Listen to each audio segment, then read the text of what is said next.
বিসমিল্লাহ বলে ইফতার শুরু করবেন, আর ইফতার করার পরে দোয়া করবেন যাহাবাজ জমা ওয়াবতাল্লাতিল উরুক ওয়া সাবাতাল আজরু ইনশাআল্লাহ।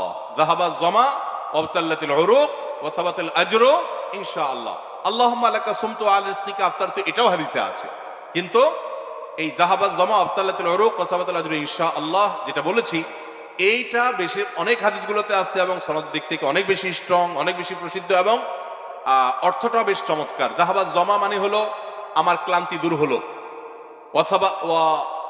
ওয়াবতাল্লাতিল উরুক মানে শিরাগুলো সব আর্দ্র হলো, যে পানি পান করেছি, ইফতার করেছি, এবং ওয়াসাবাতাল আজরু ইনশাআল্লাহ, আল্লাহর কাছে বিনিময় দাঁড়িয়ে গেছে ইনশাআল্লাহ। এটা ইফতার করার পরে বা কিছুটা খেয়ে তারপরে এটা পড়া সুন্নাত। যাহাবাজ জমা ওয়াবতাল্লাতিল উরুক ওয়াসাবাতাল আজরু ইনশাআল্লাহ। আর ইফতারির একবারে শেষের দিকে আপনার এই ইফতারের শেষের দিকে বা ইফতার শেষ করে তারপর এটা পড়বা। সাহরির জন্য আলাদা কোনো দোয়া আছে বলে আমার জানা নেই।